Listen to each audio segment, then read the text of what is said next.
É oportunidade agora investir no Brasil, já tá caro, ainda tem ações boas aí a preços descontados. E com relação a Banco do Brasil, que acabou decepcionando o mercado, teve uma queda forte, o que você vê disso aí? O que pegou o pessoal de surpresa? Via pior ainda do que já estava se esperando. Aí perguntam, né, pô, o fundamento do Banco do Brasil mudou? Então hoje, o novo preço teto que eu tenho de Banco do Brasil, frente a essa nova realidade, E começando aí com o assunto Bolsa Brasileira, né, René? Exatamente, dólar caindo aqui, é oportunidade agora investir no Brasil, já tá caro, ainda tem ações boas aí a preços descontados. O que eu acho? Tá na máxima histórica. O que mudou? Porcaria nenhuma. Minha opinião é essa. Eu tenho uma tese que é o seguinte. Primeiro que a Bolsa Brasileira é muito combustível de capital estrangeiro, minha opinião. Tá, e aí você só vê a correlação, né? Quando o capital estrangeiro vem, como a Bolsa sobe, assim, ou quando sai, como ela cai. Tem muito investidor institucional que, na verdade, os caras busca por narrativa, né?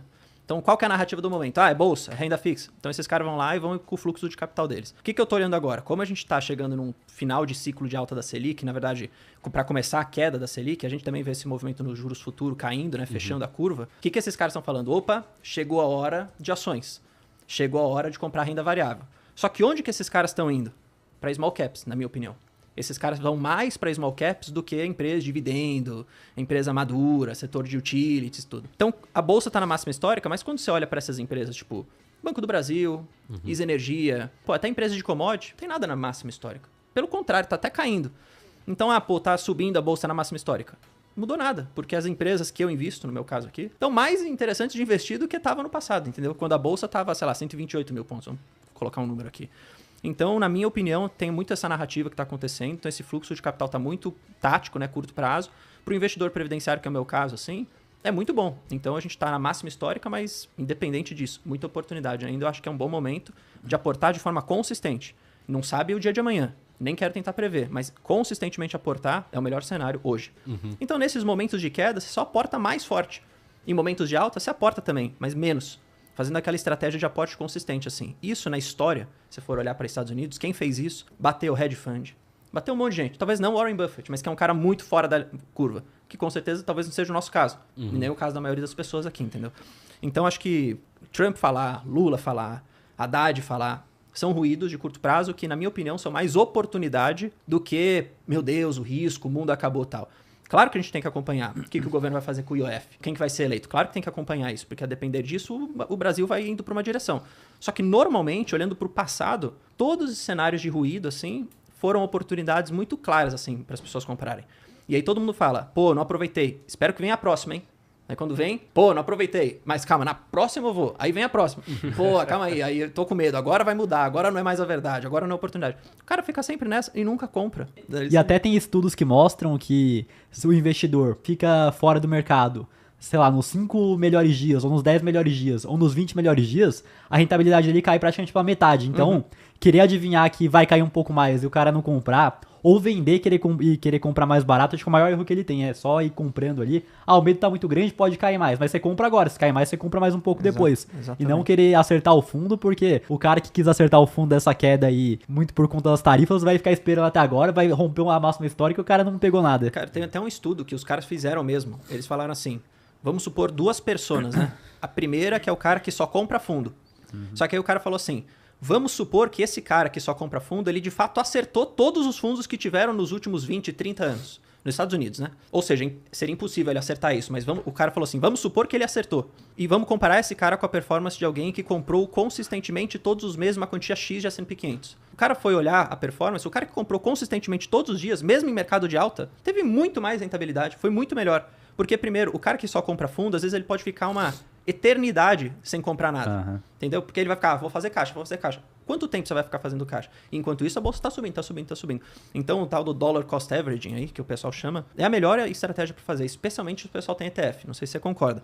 Mas nos Estados Unidos, no mercado que tende a ser quase que 100% eficiente, não é 100% eficiente, mas tende a ser mais eficiente do que todos os outros, ETF, para mim, é a melhor estratégia lá. Compra consistente e esquece. Vai comprando. Quando cai, compra mais. Quando sobe, compra menos. Mas vai comprando, entendeu? É o que eu faço. E com relação a Banco do Brasil, que saiu o resultado que acabou decepcionando o mercado, teve uma queda forte, muito investidor ficou com medo. O que você vê disso aí? Que hoje tá caindo ali desde o resultado, eu acredito eu que 20%, né? Sim. Deve estar caindo mais ou menos isso. Primeiro, já era para ser um pouco esperado que o resultado do primeiro trimestre do Banco do Brasil fosse vir pior do que a gente estava vendo nos outros tris. Então já era esperado um lucro menor, já era esperado esse decrescimento, vamos falar assim. Não foi isso, na minha opinião, que pegou o pessoal de surpresa. O que pegou o pessoal de surpresa? Vir pior ainda do que já estava se esperando. Então o range era de 8,5 a 9 bi de lucro, veio 7,4. É uma diferença considerável. ROI também, rentabilidade. Esperado uns 18, veio 16 e pouco. Então essa diferença, assim, na minha opinião, foi o que assustou. Mas mais do que isso, primeiro, a gente tinha uma empresa que estava praticamente nas suas máximas históricas. Então eu já tinha falado no canal, qualquer coisinha vai ser justificativo para o pessoal realizar. Na minha opinião era essa. Qualquer justificativa, aí veio a justificativa do resultado, que é justo. Aí pergunta, né? Pô, o fundamento do Banco do Brasil mudou? Mudou no curto prazo, no seguinte sentido. A rentabilidade, a lucratividade vai ser pior porque a gente tem uma pressão vindo, especialmente do agronegócio, na minha opinião, mas que é muito momentânea. A minha expectativa é que já no segundo semestre do ano já melhore. E aí tem gente que fala, não, vai melhorar só em 2026. Eu já acho que a partir do segundo semestre já vai dar uma melhorada. Não a ponto de recuperar tudo, mas já melhorar. E também teve um impacto de uma resolução, que é a 4966 lá, que foi um impacto momentâneo, uma nova resolução que impactou o balanço, o jeito que olha a provisão, tudo, mas que é de momento. Então agora não vai mais acontecer esse impacto. A partir de agora a provisão é dessa forma e para os próximos resultados é isso. É isso. Então foi um negócio que não recorrente, a gente poderia colocar dessa forma. Então, muito do resultado do Banco do Brasil também foi impactado por isso. Então, acho que o pessoal tem que separar as duas coisas. Foi bom o resultado? Não, foi ruim. Mas não foi ruim a ponto de falar, acabou a tese do Banco do Brasil. Deixou de ser um banco defensivo, deixou de ser uma tese que tem triggers importantes, deixou de ser uma tese defensiva comparado a outros bancos. Pô, Bruno, como assim? O pessoal fala muito, o custo de funding dos bancos subiram por conta da alta da Selic. É verdade. Ficou mais caro. Só que olha, quando você analisa o Banco do Brasil, olha a diferença da captação do Banco do Brasil para outros bancos. O Banco do Brasil capta a maioria dos seus recursos via poupança, que remunera 6%, e depósito judicial, de maneira 6%. Ou seja, o custo de funding do Banco do Brasil foi menos impactado do que foi impactado outros bancos, que captam a Selic. Vamos falar assim. Exato, você pega o Nubank, o único produto que eles têm lá, a caixinha, que eles captam a Selic então, mesmo. Exato. E aí, essa tese do Banco do Brasil permanece. Eles permanecem construídos dessa forma. O agro tá batendo no Banco do Brasil, não vale a pena. Pô, mas quando o agro salvou o Banco do Brasil, aí valia? Os caras são muito loucos. Agora não vale a pena, porque o agro tá ruim. Pô, então vale só quando tá bom? Pô, tem que ser muito louco. As pessoas que pensam assim não têm tese, na minha opinião. Não estão investindo com uma tese. E aí, o que eu falo também, faz o cálculo do seu preço teto, que é o preço máximo que você quer pagar nas ações, já considerando um cenário mais conservador. Você não vai ser pego de surpresa. Então hoje, o novo preço teto que eu tenho de Banco do Brasil, frente a essa nova realidade, é 28. Ainda tem margem de segurança, não mudou nada. Entendeu? Então a minha opinião é um pouco essa. No segundo tri, eu já acho que se precifica um pouco do segundo tri ruim, por isso essa queda continua. Onde pode pegar o pessoal de surpresa? Se vier pior do que a expectativa, de novo, igual veio no primeiro tri. Mas eu ainda, chegou no fundo, o Banco do Brasil vai parar de cair? Na minha opinião, ainda tem espaço para ir, porque a gente ainda tem um segundo tri que vai ser de dificuldade, na minha opinião. E aí o mercado pode ficar meio cético nisso. E um outro ponto também que eu acho que está acontecendo é uma saída intrasetor. O pessoal está saindo de Banco do Brasil e indo para um Bradesco, indo para um Itaú, que está com resultado melhor, ou que está com resultado melhorando, ao invés de estar piorando. A inadimplência está melhorando em vez de piorar, entendeu? Então acho que tem um pouco desse movimento também de vender Banco do Brasil e ir para outros bancos. Pô, Itaú andou, o Bradesco andou, o Banco do Brasil não andou. Então tem esse movimento também. Mas de tese, assim, não mudou absolutamente nada. Continua sendo minha maior posição. Comprando de pouco em pouco, né? Não vai colocar tudo de uma vez, porque pode o pior acontecer, né? De acordo com os analistas, né? O pior ainda está por vir.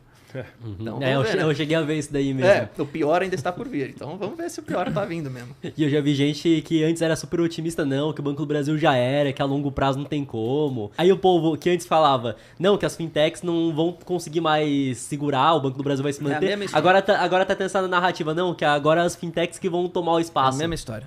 Sempre tem isso, né? O que você vê, Rodrigão?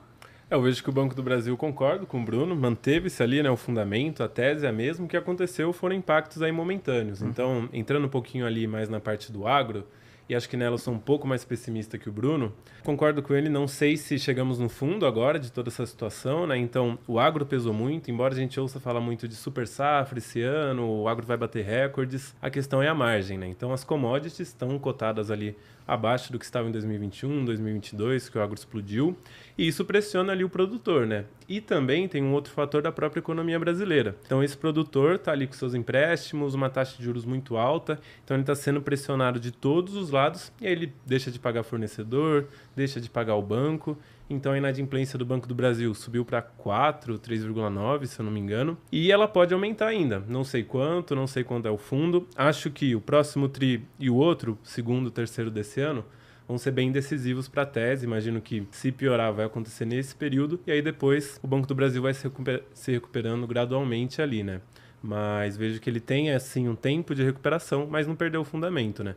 Tanto que já falei para vários clientes que tem Banco no Brasil na carteira, a gente recomenda o Banco do Brasil, assim como o Itaú, e nada mudou de fundamento, né? Então é hora de ter calma, quem sabe fazer compras parciais, sempre atento ao quanto que o Banco do Brasil está ali, né, dentro da sua carteira, não é para estar em 30%, 40%, mas acho que o banco manteve o seu fundamento. Até teve uma entrevista da CEO que falou, cara, 80% dos clientes vindo da carteira agro que estão inadimplentes com a gente foram clientes que nunca estiveram inadimplentes. Então não é que é um negócio corriqueiro, não é que ela tem uma safra de clientes ali que é um cliente ruim. Pelo contrário, ela tem um cliente que é bom, só que foi muito impactado, como ele estava falando, por uma situação momentânea do agro. Primeiro, uma questão macroeconômica, Brasil, juros altos, tudo, e commodity para baixo. E clima, né? Que é impossível de você conseguir também prever o que vai acontecer. Então são variáveis que de fato penalizaram e vão continuar penalizando, na minha opinião, até o final desse semestre desse ano, e melhorando a partir do segundo. Mas é como toda empresa. Acho que toda empresa tem alguns momentos que são piores e melhores. Acho que não é ignorância a palavra, mas seria muita cegueira as pessoas falarem, não, eu só vou comprar uma empresa que ela nunca tem algum tipo de problema, ou que ela nunca traz algum tipo de perda de resultado, ou de fundamento, ou que o lucro passa. Não existe isso, entendeu? Toda empresa passa por melhor momento e pior. O cara tem que simplesmente ter uma tese de longo prazo. E eu volto a repetir, o cara que fica preso no que vai acontecer amanhã, o que vai acontecer no próximo tri, tá perdendo tempo, vai perder dinheiro, é melhor ele parar, não comprar mais empresa, investir em ETF e não fazer mais nada. Nesse tipo ETF ainda, ficar no Tesouro Selic. Fica lá no Tesouro Selic e no Tesouro Selic mesmo, não é para de PCA mais, não é nem isso. Fica no Selic lá, num pós-fixado lá que não vai acontecer nada. E é uma pena, porque isso aqui ainda tá um pouco na cultura do Brasil, assim. Quando você fala de investimento, a maioria das pessoas ainda fala, mas vai subir ou vai cair amanhã? Cara, não tô nem aí que se vai subir ou vai cair, entendeu? Tô nem aí. Às vezes o pessoal me pergunta, ei, Bruno, você acha que vai subir mais ou vai cair? Eu falei, sei lá. Daí eu mando uma figurinha que é o Barsi com uma bola de cristal. O pessoal zoa no grupo. Porque não tem como saber, entendeu? Não é essa a estratégia que tem que seguir. E o cara quer saber se vai cair ou se vai subir até tal data ainda. Ele quer a bola de cristal de falar, vai subir até o final do ano. Uma pergunta até que eu recebi. Meu salário cai no dia 5. Você acha que sobe ou cai até lá? Nossa, sei lá, cara. Poderia ser pior, hein? Não, no aluguel vence dia 20. Sobe ou cai até lá, o cara vai comprar pra depois vender. Exato, sei lá se vai subir ou vai cair. Eu não sei. Se você tiver nesse approach, não sou eu que vou te ajudar. Fala com um day trader, um cara do gráfico aí e tal. Aí ele pode tentar te ajudar, mas também vai errar. Um monte de gente erra. Entendeu? E até o cara que vai deixar só um Tesouro Selic.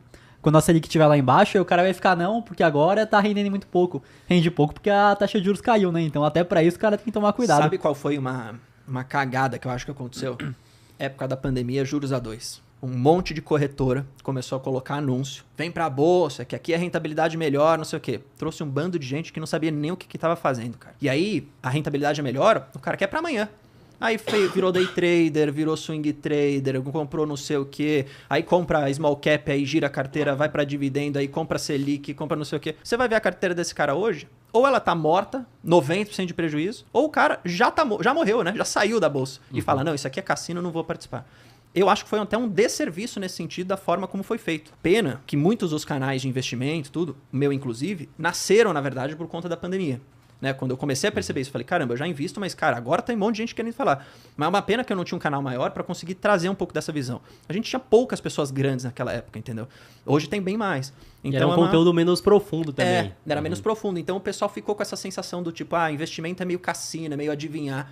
O que é totalmente mentira. Não deveria nem se confundir com isso, entendeu? O que eu vi bastante foi de fundo imobiliário com a Selic A2. Que o fundo imobiliário tá pagando mais. Aí o cara tava comprando, inclusive, se eu não me engano, no nosso pai... não, acho que ele comprou em 2019. Mas também tava próximo do topo ali. Aí foi lá, comprou fundo imobiliário com o PVP 1.1, 1.15, 1.20. Aí já era. Tá esperando voltar até hoje, né? Aí é realmente difícil, né? Mas Banco do Brasil ainda viu algumas pessoas perguntando se vai quebrar por conta de um resultado menor do que esperado. Não, primeiro... Desculpa, pode falar.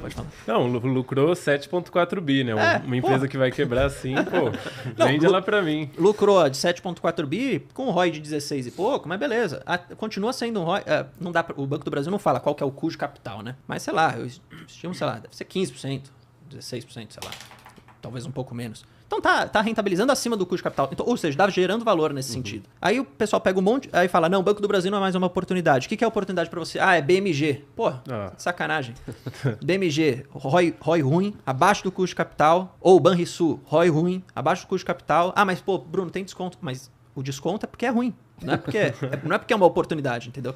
Isso que eu acho que o pessoal também tem que se policiar. Ah, eu vou fazer um filtro aqui no meu Excel e vou colocar tudo que é abaixo do valor do patrimônio e vou sair comprando. É a maior cagada que o cara pode fazer, é isso. Porque se tá abaixo é por algum motivo, você tem que analisar esse motivo. Exato. Por que tá abaixo do valor do patrimônio? Pô, tá abaixo do valor do patrimônio porque, no caso de banco, quando negocia abaixo do book, do valor do patrimônio, normalmente é porque está trazendo uma rentabilidade abaixo do seu custo de capital. E aí negocia abaixo do valor do patrimônio porque não faz sentido negociar com prêmio. Não faz sentido. Se ele traz um ROI igual ao custo de capital, o cara pode fazer um book de 1. Se ele está trazendo abaixo, um book abaixo de 1. Se ele está trazendo acima, ele pode negociar com prêmio, como é o caso do Itaú, historicamente falando. Agora, o cara faz esse filtro, ele vai achar um monte de banquinho ruim e vai colocar na carteira. E vai deixar de lado um monte de banco bom, que às vezes tem um prêmio por isso, mas é porque é muito bom, como o caso do Itaú, entendeu? Então, essa é a principal também coisa ruim que o pessoal faz. Filtrar o indicador e sair comprando só por conta do número. Entende o que está acontecendo lá. Entendeu e viu que é oportunidade, na minha opinião, como é o caso do Banco do Brasil, que negocia abaixo do book, mas por uma questão de risco o governo, né? Tem essa questão toda. Aí é uma oportunidade, entendeu? Minha opinião. Aí eu faço assim um pouco. E ainda que nesse momento só foi por conta do resultado abaixo do esperado, muito afetado pelo agro. Imagina se tivesse o governo botando o dedo ali, emprestando dinheiro a juro baixo, BNDES. Não, sinceramente, você vai perguntar, pô, o governo mexeu em alguma coisa no Banco do Brasil? Não, não mexeu em nada. Minha opinião, não mexeu em nada. Ah, falaram, mas a presidente foi indicada. Pô, ela tá fazendo um trabalho bom, na minha opinião. Pô, olha o resultado que o Banco do Brasil trouxe desde a virada do governo. Agora piorou um pouco, mas, pô, foi um resultado excelente, dividendo bom pra caramba. E eu volto a dizer, o governo precisa do dividendo das estatais. Sim. Não, mas agora vai chegar a eleição, vão meter a mão nas estatais. Cara, o governo não tem onde gastar, não tem dinheiro. Ele precisa do dividendo das estatais. Minha visão é essa. Taxou até IOF, precisa de arrecadação. Isso vai cair, tá? A minha opinião é que isso vai ser derrubado pelo Congresso. Mas vai ser derrubado pra voltar ao que era antes, então? Você acredita? Voltar ao que era antes, e aí o Haddad vai ficar puto, porque ele falou já que não tem alternativa. Ele falou, precisa aumentar, não tem alternativa. A alternativa, eu falo pra ele qual é? Cortar gasto. Mas ninguém quer. Ninguém quer ouvir, né? Ainda mais um ano antes da eleição, quem quer ouvir isso, Ninguém quer ouvir isso, mas